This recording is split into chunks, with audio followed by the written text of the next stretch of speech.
अस्सलाम वालेकुम। अपनी उम्र से ज़्यादा दिखना किसी को भी पसंद नहीं है और इसीलिए जब आपके बाल सफ़ेद होना शुरू हो जाते हैं तो लोग उसको डाई करना शुरू कर देते हैं। बाल गिरते हैं तो उसका ट्रीटमेंट लेते हैं, रिंकल्स झुर्रियाँ आती हैं तो मुख्तलिफ़ रेमेडीज़ आप इस्तेमाल करते हैं।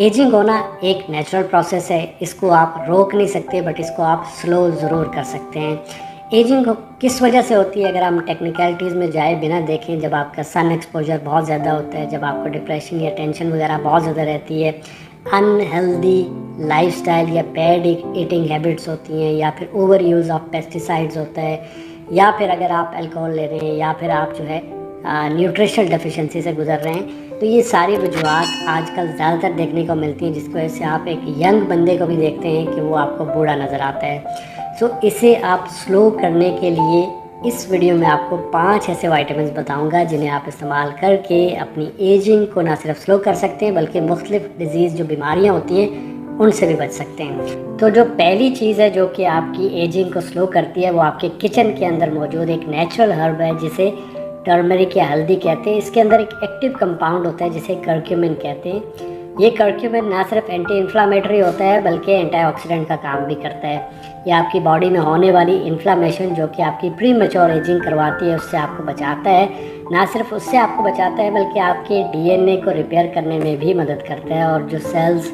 नए बनने होते हैं उनको बनने में भी मदद फराहम करता है। इसके अलावा ये जो हल्दी होती है ये आपको हार्ट अटैक से बचाती है, कैंसर और अल्जाइमर जो होते हैं उनसे भी बचने में मदद करती है। इसके अलावा भी इसके बहुत सारे फ़ायदे हैं, उस पर हम एक अलग से वीडियो बनाएंगे।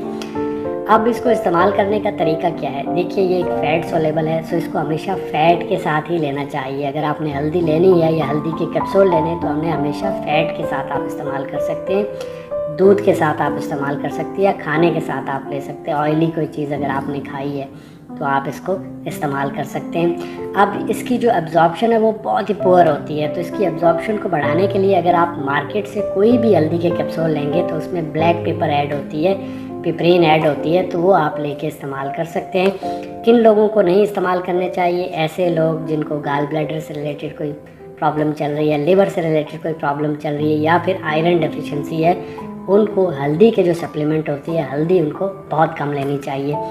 दूसरी चीज़ जो आपकी एजिंग को स्लो करती है वो है कोलेजन। कोलेजन के ऊपर मेरा वीडियो मौजूद है।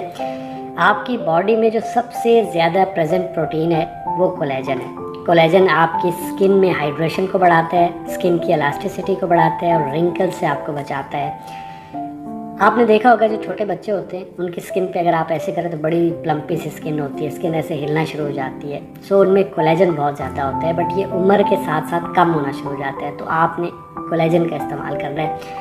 कोलेजन के इस्तेमाल करिए, अगर आप स्किन के लिए लें तो कोशिश करें टाइप 1 और टाइप 3 जिसके अंदर मौजूद हो वो कोलेजन आपने लेना है, या फिर आप कोलेजन बायोटिन के साथ ले सकते हैं या विटामिन सी के साथ आपने कोलेजन का इस्तेमाल करना है अगर आप स्किन के लिए ले रहे हैं। एक स्टडी जो कि 12 हफ्ते की स्टडी है, 72 ख़वातीन को 2.5 ग्राम के अंदर कोलेजन दिया गया और देखा गया कि उनकी स्किन के अंदर हाइड्रेशन इंप्रूव हुई, उनकी स्किन के अंदर जो रफनेस थी, जो ड्राइनेस थी वो कम हुई और उनकी रिंकल्स में वाज़िया तौर पे कमी आई। तीसरा विटामिन जो कि आपकी एजिंग को स्लो कर सकता है वो है विटामिन सी। ये भी एक ज़बरदस्त एंटीऑक्सीडेंट है। कोविड के दौरान आपने इसका नाम सुना होगा या इस्तेमाल किया होगा। ये एक वाटर सोलेबल विटामिन है जिसको आपको हमेशा पानी के साथ लेना चाहिए ताकि ये एब्जॉर्ब अच्छे तरीके से हो।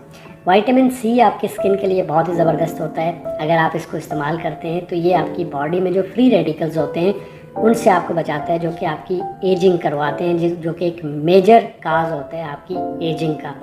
इसके अलावा ये आपकी स्किन के अंदर जो कोलेजन होते हैं उसकी प्रोडक्शन को भी बढ़ाता है, जिसकी वजह से आपकी स्किन जो है वो हाइड्रेट रहती है, या फिर इलास्टिसिटी जो आपकी स्किन के अंदर बरकरार रहती है, आपकी स्किन के अंदर एक शाइन नज़र आता है। इसके अलावा ये जो विटामिन सी होता है ये आपकी स्किन को ब्राइट रखता है, आपकी स्किन में जो फाइन लाइंस होती हैं उनको कम करने में, हाइपर पिगमेंटेशन को कम करने में, इवन कि अगर डार्क सर्कल भी हैं तो अगर आप फॉलिक एसिड के साथ विटामिन सी लेते हैं तो इससे ये भी कम हो जाते हैं। तो तीसरी चीज़ आपने विटामिन सी लेनी है। चौथा विटामिन जो कि आप अपनी एजिंग को स्लो करने के लिए इस्तेमाल कर सकते हैं वो है विटामिन ई। विटामिन ई एक फ़ैट सोलेबल विटामिन है, इसे हमेशा फ़ैट के साथ इस्तेमाल करना चाहिए। एब्जॉर्ब अच्छे तरीके से हो, यानी आपको दूध के साथ लेना चाहिए या फिर किसी फैट के साथ लेना चाहिए। ये भी एंटीऑक्सीडेंट का काम करता है, आपकी बॉडी में ऑक्सीडेटिव स्ट्रेस को कम करता है, सेल्स को रीजनरेट करने में मदद करता है, कोलेजन को बढ़ाने में मदद करते हैं, आपकी स्किन जो है उसको ड्राई नहीं होने देता है। अगर आपको एक्जिमा है या फिर सोरियासिस है तो यकीनन आपके डॉक्टर ने इसे आपको दिया होगा।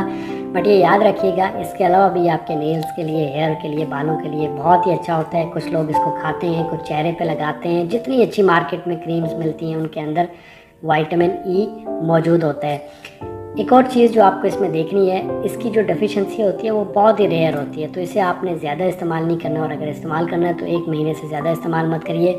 अगर आप हार्ट के पेशेंट हैं तो आपको ये इस्तेमाल नहीं करना है। 5वां जो विटामिन है जिसे आप इस्तेमाल करके अपनी एजिंग को स्लो कर सकते हैं वो है CoQ10। CoQ10 के ऊपर भी मेरा वीडियो मौजूद है। ये भी एक पावरफुल एंटीऑक्सीडेंट है जो ना सिर्फ आपकी एजिंग को स्लो करता है बल्कि आपके ब्लड प्रेशर को कम करता है, हार्ट की आर्टरीज में जो स्टिफनेस होती है उसको कम करके ऑक्सीडाइज कोलेस्ट्रॉल जो होता है उसको भी कम करने में मदद करता है। तो इसे भी आप इस्तेमाल कर सकते हैं। तो ये 5 तरह के विटामिन हैं जिन्हें आप इस्तेमाल करके अपनी एजिंग को स्लो कर सकते हैं। ना सिर्फ स्लो कर सकते हैं बल्कि मुख्तलिफ बीमारियों से भी बच सकते हैं। दुआ में याद रखिएगा। अल्लाह हाफ़िज़।